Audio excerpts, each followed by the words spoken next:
네, 오늘 기쁨이 충만한 교회가 되려면이라는 제목으로 하나님 말씀 전하고자 합니다. 자, 빌립보서 지난주에도 우리 살펴본 바와 같이 빌립보 교회는 유럽의 첫 교회였고 사도 바울을 통하여 복음이 전달되어 세워진 은혜로운 교회였습니다.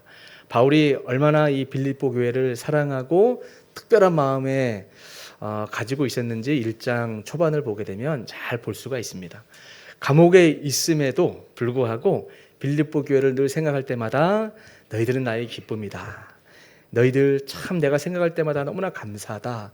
너희들이 내가 감옥에 들어서 지금 세상 사람들은 예수 믿다가 감옥에 간 이런 모습을 부끄러워하거나 예수 믿으면 저렇게 되는 것이 아닌가라고 생각하며 낙심할 법도 한데 감옥에 있는 이 모습을 도리어 기뻐하며 복음에 참여하고 있는 너희들을 볼 때 내 마음이 너무나 기쁘다. 너희들이 그런 모습이 나에게는 하나님께 정말 이 자기 심장으로 하나님께 감사한다라고 이야기를 서두에 합니다. 그런데 빌립보 교회에 빌립보서를 보낼 때에는 교회에 문제가 있었어요. 워낙에 그렇게 바울 하나님의 마음에 눈에 놓아도 아프지 않을 만큼의 특별한 교회이지만 사람들이 모인 교회다 보니 배경도 다르고 신분도 다르고 또 됨됨이가 다 다르다 보니 교회 분쟁이 있는 거예요. 갈등이 있는 겁니다. 그래서 갈등이 있는 이 문제를 해결해 주시기 위해서 에바브로디도라는 이 사람을 이제 바울에게 보내죠. 이 바울에게 보낸 이 사람에게 자신의 그 심정들을 소상하게 써 보내는 것이 빌립보서입니다. 빌립보서인데 특별히 1장은 지난주에 서론격에 문제가 어떤 것이고 너희들이 어떻게 살아가야 될 것인가에 대해서 말씀을 한다면 오늘 2장에는 이제 본론적으로 너희들이 어떻게 기쁨이 충만하고 좋은 공동체 교회를 세워가야 되는지에 대해서 말씀을 하고 있습니다. 특별히 오늘 1절부터 4절까지 말씀을 다 같이 읽었는데 핵심 구절을 찾는다면 4절입니다. 4절 보니까 특별히 4절 끝에 보면 또한 각각 다른 사람들의 일을 돌보아 나의 기쁨을 충만하게 하라 이렇게 돼 있죠. 그러니까 이게 하나님의 마음인 거예요. 하나님의 마음이 지금 바울의 그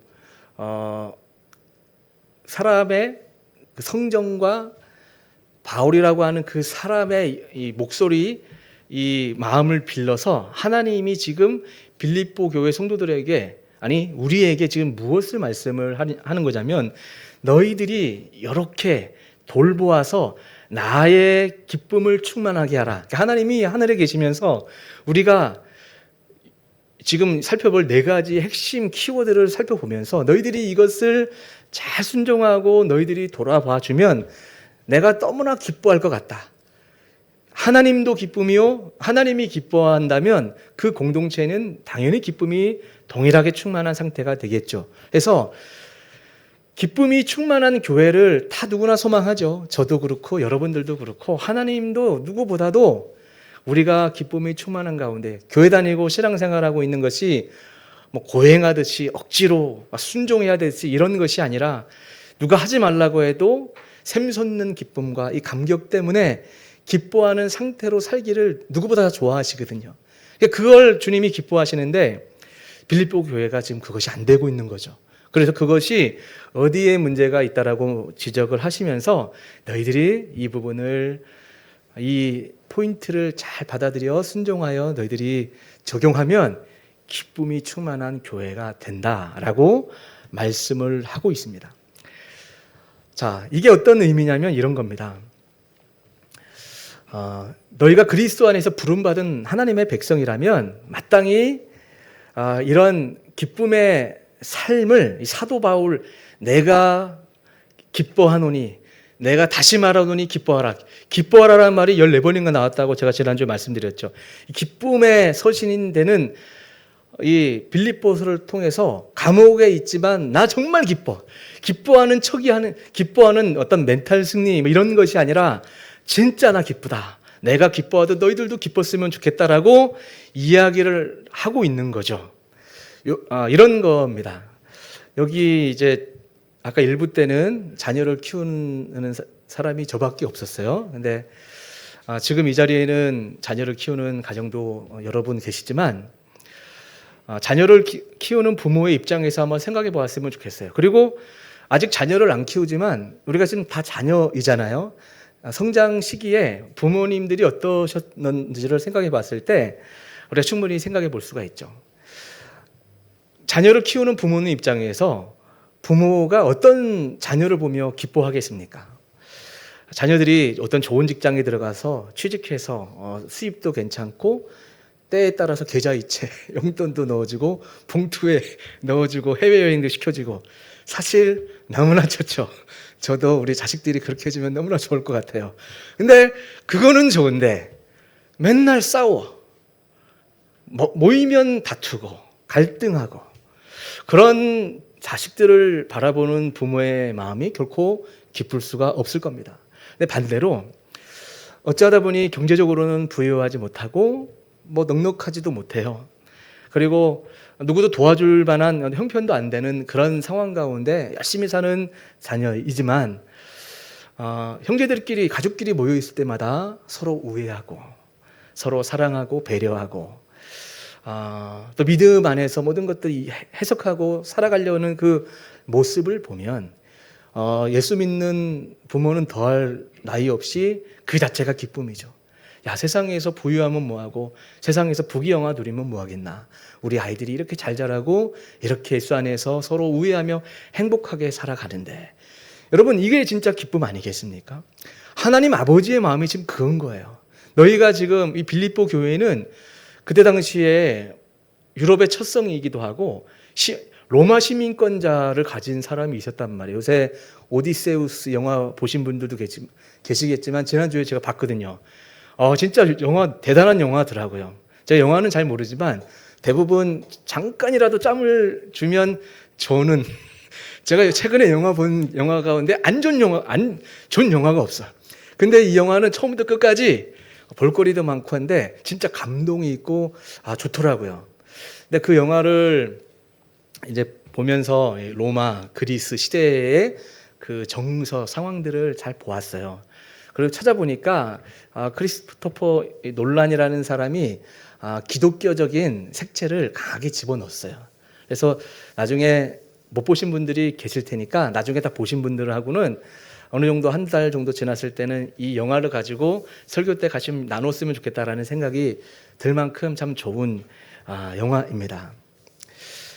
그 영화를 보아도 제가 느낄 수 있었던 것이 무엇이냐 할 때 이 한 사람, 이 오디세우스라는 사람이 장수이고 탁월하고 여러 가지를 누리고 있으면 뭐합니까? 전쟁에 승리해도 결국은 인생은 자기의 집이 있는데 집을 떠나 전쟁에서 승리하면 뭐예요? 결국은 집을 찾아가는 그 이야기인 거예요. 여러 가지 과정 가운데 시험과 환난을 지나 내가 누구였고 내가 지금 어디로 가고 있는지를 가르쳐주고 있는 것이 영화로서 잘 담아놓고 있습니다. 한번 꼭 보시기를 바라는데 여러분 우리가 이 땅에 살아가면서 하나님 아버지가 우리에게 바라고 있는 마음은 우리가 기뻐하는 걸 원하는 거예요. 그리고 우리가 믿음 안에서 잘 사는 것인데 그게 무엇이냐? 특별히 교회적으로 봤을 때는 너희들이 하나 되어야 된다는 거예요. 빌립보 교회 성도들아 내가 다시 말하노니 너희들이 하나 되어라.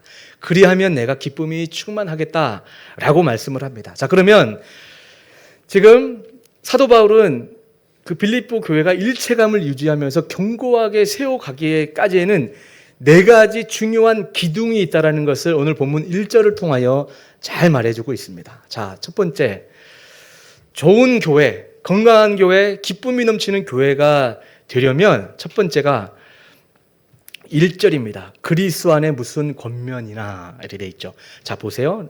먼저 네 가지 포인트를 먼저 알려드릴게요. 첫 번째는 그리스도 안에 무슨 권면이나 권면, 사랑의 무슨 위로나 사랑, 성령의 무슨 교제나 그래서 교제, 긍휼, 자비 같은 개념의 긍휼과 자비가 있거든요. 네 가지가 중요하다는 거예요. 교회는 이 네 가지 핵심 키워드가 잘 활성화되어 있을 때 기쁨이 충만한 교회가 되고 그런 교회가 될 때 하나님이 기뻐하겠다라고 말씀을 합니다. 자, 그러면 먼저 그리스도 안에 무슨 권면이나라는 말씀이 나옵니다. 여기서 권면이라는 단어는 파라클레시스라는 단어를 쓰고 있어요. 이 말은 권면, 위로자라는 뜻이기도 합니다. 여러분, 이 단어가 어디에서 또 등장했냐면 사도행전 보게 되면 바나바가 나오죠. 바나바의 뜻이 위로자예요. 위로자. 또 다른 성경에서는 예전에는 권위자 이런 말로 했는데 이게 좀 오역 같은 개념인 것 같아요. 권위자이면 마치 카리스마가 있어서 뭔가 이끌어가는 듯한 느낌을 주는데 원래 정확한 의미는 위로자. 자, 위로자. 다른 말로 하면 이게 파라클레시스는 보혜사라는 또 동의어예요. 같은 말이란 말이에요. 자, 보혜사니까 또 누가 떠오르죠? 우리 성령님. 성령님의 다른 이름이 보혜사, 위로자, 돕는 자, 곁에 서 있는 자 이런 뜻이란 말이에요. 그러니까 그리스도 안에 무슨 권면이나 그러니까 우리가 어떤 사람이 되어야 된다면 보혜사가 되어야 된다는 거예요. 옆에 있는 자가 되어야 된다는 겁니다. 빌립보 교회에 어떤 문제가 있거나 문제가 생긴 사람이 있다면 우리의 권면은 조금 소극적인 위로예요. 이거는 근데 소극적이라고 하지만 부정적인 의미가 아닌 거예요. 어떤 사람을 위로하고 교회를 세워나갈 땐 때로는 적극적으로 가르치고 훈계하기 전에 소극적인 측면 같지만 묵묵히 곁에 서 있는 사역이 필요하다는 거예요. 여기서 이 권면, 보혜사가 이렇게 나오고 있습니다. 여러분 영화 밀양 보셨죠? 우리 경남의 밀양 그 도시 한때 그 영화가 여러 가지 우리한테 주는 메시지가 있었잖아요. 그렇죠?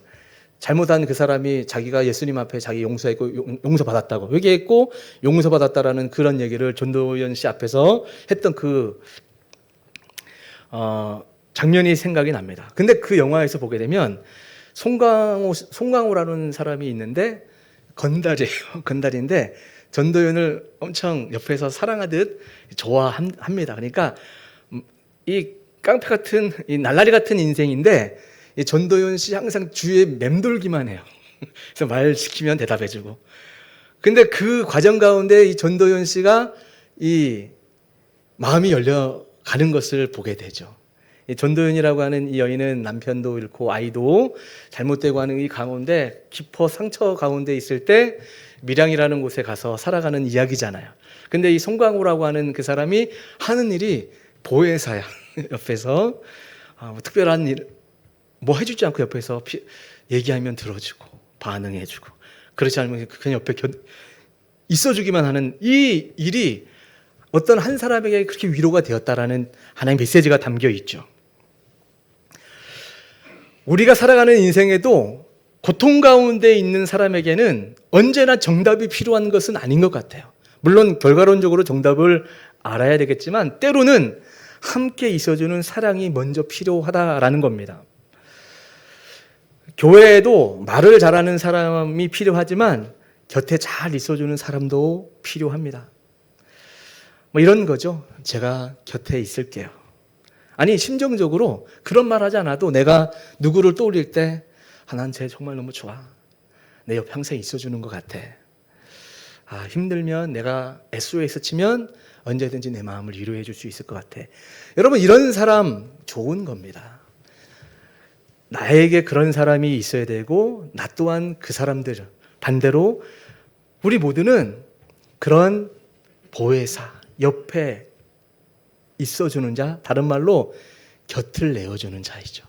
아까 우리가 찬양할 때 높은 산이 되기보다 어떤 실력과 능력이 출중해서 정말 저분 대단한 사람 같아 박수 받는 거 다 누구나 소망하지만 그것보다 좀 더 1차원적인 성경적인 가르침은 낮은 자리에서라도 그들이 언제든지 나에게 가까이 와서 내 옆에 머물 수 있는 사람이 되어주는 거, 그것이 더 중요한 사람이라고 우리에게 가르쳐주고 있습니다.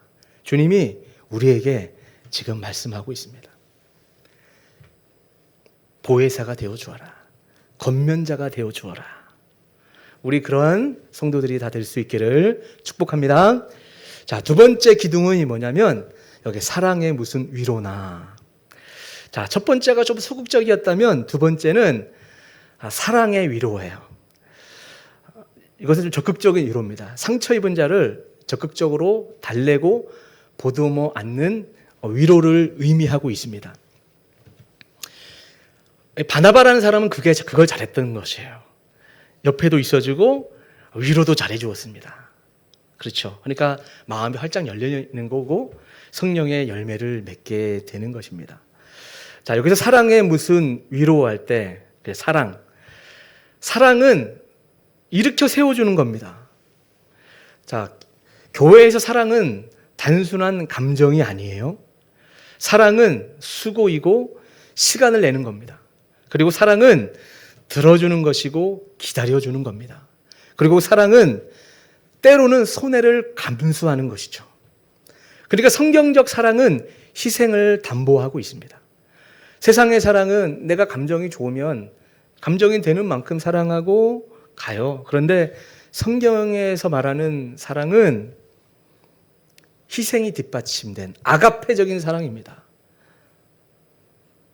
우리가 보통 성경에서 사랑을 의미할 때는 에로스적인 어떤 내가 어느 남녀의 어떤 끌리는 어떤 감정의 영역이 아니를 뛰어넘어서 예수님의 그 십자가를 묵상하고 예수님이 나를 어떻게 사랑했던가. 내가 원래 죄인이지, 사랑받기에 합당하지 않은 사람이지, 그 주님이 나를 사랑했어. 그래, 그 사랑을 기억해서 예수님이 나를 사랑한 것처럼 너희도 너희 서로 사랑하라라는 그 말씀을 쫓아 내가 희생해야지. 사랑은 기독교적인 신앙적인 사랑은 희생인 거예요. 시간을 들여야 되고 물질이 들어가야 되고 그 사람을 위해서 대가를 지불해 주는 거예요. 그때는 그 사랑을 받고 있는 사람은 내가 사랑을 받고 있는지 모를 수도 있어요. 근데 언젠간 압니다. 자녀가 철들었을 때 우리 엄마 아빠가 나를 위해서 이렇게 고생을 하셨구나. 근데 그때는 그 사랑을 받고 있을 때는 철이 없었기 때문에 모를 수가 있어요. 근데 나중에는 아는 거죠. 어머님, 아버지의 희생이 있었기 때문에 내가 이 자리에 서 있구나. 신앙의 세계도 동일합니다. 지금은 성숙한 사람은 누구를 사랑해 줘야 되는 거예요. 그리고 그 사랑은 희생이라 말하지만 그것이 십자가입니다. 이거 부정적으로 받아들이지 마세요. 우린 다 누군가의 어느 믿음의 선배의 십자가와 사랑, 희생 덕분에 내가 성장했고 지금 이 자리에 서 있는 거죠. 그러면 우리도 이 좋은 교회를 세워가려고 할 때는 사랑의 수고가 있어야 되는 거예요. 사랑의 위로가 있어야 되는 것입니다. 나와 잘 맞는 사람을 사랑하기는 너무나 쉬워요. 근데 교회는 그런 곳이 아니잖아요. 빈부격차, 지위가 다 다르고 그러다 보니 하나님이 또 부르시는 사람이 다 비슷한 사람만 불러주면 좋겠는데 다양한 사람을 불러서 이 교회에다 이렇게 갖다 놓는단 말이죠. 그러니까 나랑 편하고 나랑 결이 같은 사람들도 있잖아요. 그런데 결혼 생활 해보신 분들은 알겠지만 살다 보면 어떻게 이렇게 다른 사람을 만나게 했을까? 다 동의하시죠? 저도 그래요. 잘 맞는다고 생각했는데 알고나 보면 한 20, 30년 살면 정말 누군가가 이 부분은 참고 이 부분은 내가 희생하고 있고 이렇게 맞춰가고 있는 거예요. 근데 성경은 그게 결혼이라고 말합니다. 그리스도와 교회의 관계를 그렇게 설명한단 말이에요. 서로 날 것을 죽이고 주님의 형상으로 빚어가는 이 단계가 교회 생활이라고 말을 하기도 하고 그것을 결혼 생활이라고 얘기한단 말이에요. 그러니까 결혼을 얘기할 때는 교회를 얘기할 수 있고 교회 생활을 얘기할 땐 결혼 생활로 같이 병행적으로 설명할 수가 있는 거예요. 그래서 우리는 지금 안 맞는 사람들을 만날 때 나랑 안 맞아, 이혼해, 이게 아니란 말이에요. 안 맞는 사람을 만나도 하나님이 나에게 이런 사람을 만나게 하신 데는 뜻이 있지. 나를 돌아보고 내가 하나님 안에서 맞추어가는 이 단계, 이것이 바로 지금 성숙이 되어져 가는 단계이고 성화되어 가고 있는 단계라는 거예요. 그래서 내가 사랑받지 못할 상태에 누군가 나를 사랑해주고 희생하고 있다는 것을 기억할 때 우리는 겸손해질 수 있는 겁니다. 로마서 5장 8절을 보면 이 말씀이 있어요. 여러분도 아실 법한데요. 우리가 아직 죄인 되었을 때에 그리스도께서 우리를 위하여 죽으심으로. 우리가 아직 죄인 되었을 때, 죄인들, 여러분 영화 속을 봐도 죄인들은 나쁜 사람들이잖아요. 죄를 지어서 죄인 된 상태에 놓여 있을 때 그리스도 우리 하나님은 우리를 사랑한다는 사랑의 표현을 십자가에서 자기 아들을 죽이시는 그 표현으로 우리를 사랑하셨음을 확증하셨다라고 말씀합니다. 그러면서 그런 사랑으로 우리를 사랑하셨고 그 사랑을 받고 있는 우리에게 요한복음 13장 34절에 세 계명을 너희에게 주노니 서로 사랑하라. 내가 너희를 사랑한 것 같이 너희도 서로 사랑하라. 이렇게 말씀합니다. 우리 서로 사랑하는 기준은 상대방의 자격이 아니라 예수님의 사랑임을 믿습니다. 우리가 그렇게 모여 있는 거예요. 그 사랑을 알고 우리 빌립보 교회처럼 우리가 서로 그렇게 사랑한다면 당연히 은혜가 풍성한 공동체가 되지 않겠습니까? 상처를 받아도 복음 때문에 다시 사랑할 수 있는 그런 공동체, 우리 예수온 교회가 되기를 진심으로 축복합니다. 자, 세 번째 기둥이 뭐냐면 성령의 무슨 교제나 이렇게 돼 있죠. 성령의 무슨 교제나. 여기서 말하는 성령의 무슨 교제는 이 코이노니아란 말이에요. 여기서 말하는 이 성령의 교제는 인간적으로 친밀해지는 것을 넘어선 표현입니다. 여러분 영화, 조폭 영화 같은 거 한번 보시면 그들끼리의 교제, 끈끈한 이 소위 말하는 코이노니아는 우리를 훨씬 뛰어넘는 경우도 많아요. 막 혈서 이렇게 막 이름 우리 이제 운명 공동체야 막 이렇게도 하고 조폭들 보면 그들의 그 서열과 그들의 우리가 남이가 막 이러면서 하는 걸 보면 그들도 교제거든요. 그들도 교제는 맞아. 근데 그것은 자신들의 이익과 유익과 그들의 본능에 충실한 종욕적인 교제이지 성경에서 말하는 그 교제는 하나님 중심적이고 서로 살려내는 생명적인 교제라는 것을 말씀을 하고 있죠. 그래서 이 교회 안의 사귐은 휴머니즘으로 가면 안 돼요. 휴머니즘이 뭐냐? 이게 나쁜 말이야, 좋은 말이에요. 사람 서로 인도주의적으로 어느 나라를 우리가 지원할 수도 있고 우리나라에 있는 불우한 사람을 도와주는 거 아주 좋은 사역입니다. 그런데 간혹 휴머니즘으로 가다 보면 다원주의적 타협에 머물 때도 많아요. 야, 사람한테 너무 심한 거 아니야? 어떻게 그렇게 심한 말을 할 수가 있어? 라고 내가 옳은 말은 내가 너 틀렸다고 말하지 않을게 라고 하는 다원주의적인 이 세상의 사조 가운데 우리가 침몰되어 있다 보면 기준과 원칙이 무너진 소사이어티가 돼버리는 거예요. 제가 해외 경험을 좀 해봤다고 했잖아요.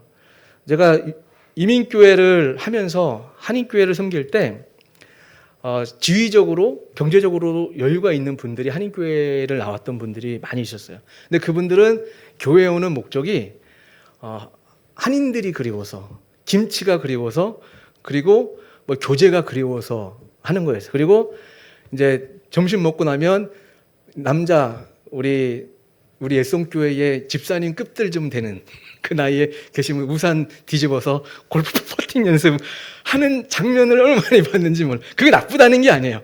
그러니까 그렇게 교회 와서 교제 중심으로만 하다가 그런 신앙이 생긴 사람들 물론 있어요. 근데 또 그렇지 않은 분들도 계시더라고요. 제가 말씀을 드리려고 하는 것이 무엇이냐면 우리 참된 교회 공동체는 그냥 인간적인 휴머니즘적인 이 교제를 넘어선 성령의 무슨 교제가 있어야 된다는 거예요. 여기서 성령의 무슨 교제, 무슨 어떤 걸 말하는 게 아니라 성령의 교제, 그리스도 안에서 교제를 해야 된다는 것을 우리에게 말씀을 하고 있는 것입니다. 그래서 우리의 사귐은 언제나 성경적인 원리와 진리가 최우선의 가치가 되는 성령의 교제가 되어야 된다는 것을 우리에게 말씀하고 있습니다. 자, 마지막 네 번째 기둥은 긍휼이나 자비, 같은 의미인 거예요. 이것은 연민을 뜻하기도 합니다. 여러분 아시다시피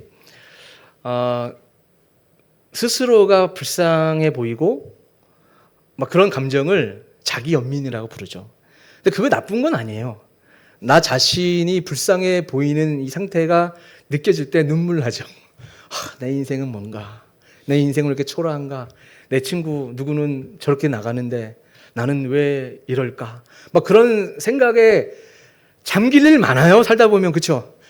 앞으로는 그런 감정 갖고 싶지 않은데 어쩌면 앞으로 살아갈 때 그런 감정 더 많이 생길 수도 있어요. 근데 그것이 나쁜 것이 아니고 이 감정, 이게 불쌍히 여기는 마음, 연민인데 우리 예수 믿는 사람들은 오늘 이것을 잘 이해를 해야 됩니다. 우리 예수님께서 이 긍휼, 자비라는 단어를 성경에 쓸 때는 이 불쌍히 여기셨다라고 하는 민망히 여기사 같은 단어예요. 헬라어로 스플랑크니조마이라는 단어를 쓰고 있단 말이야. 이게 창자가 끊어지는 듯한 아픔을 말하는 거야. 이거는 어떨 때 적용을 하는 거냐면 가족 간에, 특별히 부모가 자식을 생각할 때 이 자식이 병이 들었거나 자식이 뭔가 좀 잠자고 있는 아이 볼 때 이 앞으로 보이는 미래를 생각하며 그 안쓰러워서 창자가 뒤틀리는 것만 같은 자식을 향한 그 사랑, 다 키워보신 분들은 다 아실 거예요. 잠자고 있는 아이들을 볼 때 이 험한 세상도 어떻게 살래? 라는 생각이 정말 들 때 있잖아요. 기도가 절로 나오게 되고 막 그런 감정들을 다 겪고 있을 거라 생각을 합니다. 근데 그 감정을 말하는 거예요. 우리 예수님께서 우리 예전에 요한복음 살펴볼 때 6장을 보게 되면 오병이어 기적이 나오죠. 오병이어 기적 일으키는 사건의 배경이 다 심령이 가난하고 세상에 지쳐 있었던 수많은 무리들이 예수님을 보니까 저분이 뭔가 좀 남다른 능력이 있는 것 같고 그런 마음에 갈급함 가운데 예수님을 수많은 사람이 쫓았어요. 이 저녁이 되는지도 모르고 예수님의 그 말씀 듣느라고 집중하고 있었는데 캄캄한 저녁이 되는 겁니다. 그러니까 제자들이 주님 저녁 때가 됐는데 다 보내야 되지 않겠습니까? 이럴 때 주님이 그 무리를 보시고 불쌍히 여기사 너희들이 먹을 것을 주어라 이렇게 말씀을 한단 말이에요. 자, 여기서 너희들이 먹을 것을 주어라 할 때 여기서 너희가 누굴까요? 제자들이죠. 제자는 지금의 교회예요. 너희들이 먹을 것을 주어라라고 하는 그 말은 어떤 의미냐면 지금 요한복음 전체적 개념에서 요한복음 6장은 항상 성찬식을 우리가 설교를 듣고 공부를 할 때 항상 가져오는 본문이죠. 요한복음 6장은 예수님의 살과 피에 대해서 하늘에 내려오는 생명의 만나라고 하는 그 말씀을 하시기 위하여 오병이어 기적을 일으키신 거죠. 그러니까 너희들이 먹을 것을 주어라라고 하는 그 말은 너희 교회가 지금 이 불쌍해 보이는 사람들, 불쌍한 상태에 놓여 있는 사람들에게 예수님의 그 십자가의 사랑과 은혜를 나눠줘야 된다. 너희들이 나누어주지 아니하면 이 사람들은 불쌍한 상태에 놓여 있다가 기근으로 죽는다. 영적인 기근을 말하는 거죠. 그러니까 너희들이 이 교회가 그들에게 참된 복음과 사랑과 그런 공동체를 만들어 줘야 된다라고 말씀을 하고 있는 겁니다. 지금 우리 살아가는 세상에 참 많은 교회가 스플랑크니조마이를 상실한, 긍휼과 자비를 상실한 채 살아가는 공동체, 교회, 개인들이 얼마나 많이 있는지 모릅니다. 중국에서 어떤 과학자가 제비를 시험해 봤대요. 제비 잔인하긴 했지만 제비 집에서 떨어뜨려서 제비가 이제 죽었어요. 그러니까 제비 엄마가 그 새끼를 보고 자기 머리를 헤딩이죠. 머리를 찢어서 죽었어요. 나중에 해부해 보니까 내장이 새카맣게 꼬여 있었다라는 이런 학설을 발표한 적이 있어요. 긍휼이 바로 그런 거였다라는 거예요. 하나님이 우리가 하나님 안에서 영적으로 살아있지 않으면 우리를 향한 아버지의 마음이 우리가 몰라서 그렇지 타들어가고 있는 거죠. 그 마음을 가지고 야 빌립보 교회들아, 너희가 어떤 교회인데 너희들끼리 왜 이렇게 싸우고 있냐, 너희들끼리 왜 이렇게 화평하지 못하느냐, 불쌍히들 여겨라. 내가 너희들을 불쌍히 여겼듯이 너희들이 서로 이 마음을 품어야 된다는 거예요. 믿습니까? 이게 아버지 하나님이 우리에게만 품은 마음이 아니라 우리에게 지금 기대하는 마음은 그 마음이라는 거예요. 가족에게만 느낄 수 있는, 제비 엄마 입장에서는 새끼가 죽으니까 그 감정이 있었던 것처럼 아버지 하나님 입장에서 우리가 죽는 것을 바라보며 속이 새까맣게 타들어가듯 사도 바울의 마음이 빌립보 교회를 바라보며 새까맣게 타들어가고 있는 그 마음이 긍휼의 마음, 자비로운 마음, 쟤 내가 도와주지 않으면 얘 영적으로 힘든데, 이런 마음으로 손 내밀고 다가가는 거, 이게 우리한테 필요하다라는 겁니다. 우리 주님이 나병 환자를 찾아갔을 때 마가복음 1장 41절을 보면 이렇게 말씀하고 있어요. 불쌍히 여기사 손을 내밀어 그에게 대시며, 불쌍히 여기는 마음이 있고요. 마태복음 9장 36절을 보면 무리를 보시고 불쌍히 여기시니 이는 그들이 목자 없는 양과 같이 고생하며 기진함이라. 우리 하나님은 우리를 볼 때 불쌍히 여기고 있어요. 기본적인 베이스가 불쌍해. 우리가 잘 사는 것 같죠. 우리가 뭐 괜찮은 듯해 보이지만 우리가 알잖아요. 하나님의 은혜가 없으면 새까맣게 타들어갈 수밖에 없는 인생이라는 것을 주님이 아셔서 우리를 향해서 지금 말씀하고 있는 겁니다. 이게 긍휼이라는 거예요. 우리는 사람을 너무 빨리 판단하려고 하는 연약함이 있어요. 저 사람은 왜 저래? 그렇게 묻기 전에 긍휼이 있는 사람이라면 저 사람에게는 어떤 아픔이 있었길래 저런 반응을 할까? 또 알고 보고 들어보면 또 공감이 돼요. 그렇죠?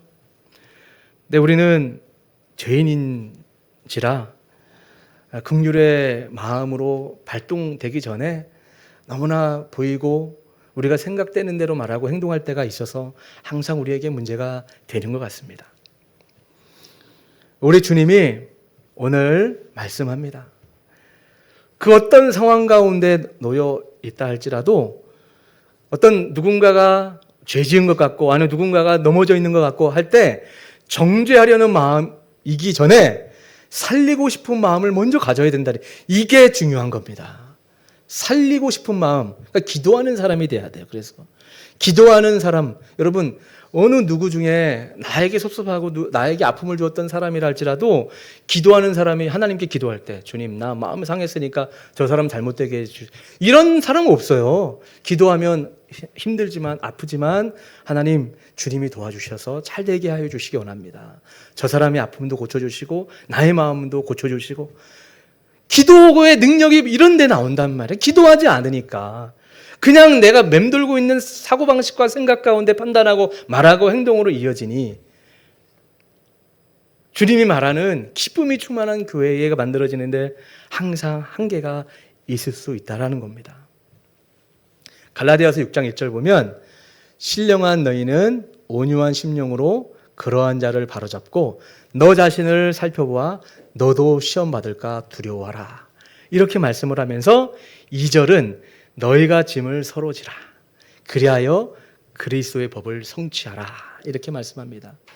우리 예수원 교회는 서로 짐으로 그리스도의 법을 성취하는 교회가 될 수 있기를 축복합니다. 결론적으로 우리가 그런 교회를 만들어 가려고 하는데 우리의 문제는 그 내 기둥, 지금 말했던 내 기둥의 반대편에는 자기 중심성이 있다는 거예요. 자, 오늘 본문 3절 한번 띄워주세요. 3절 보면 같이 한번 읽을까요? 3절 시작. 아무 일에든지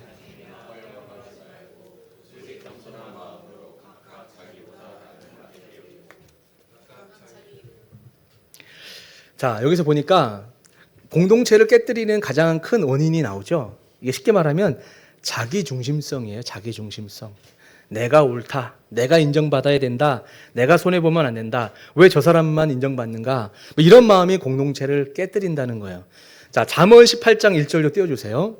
주님이 지금 공동체를 지키기 위하여 빌립보서가 쓰여진 것처럼 일찍이 잠언 18장 1절에 주님이 이렇게 말씀하셨습니다. 읽겠습니다. 시작.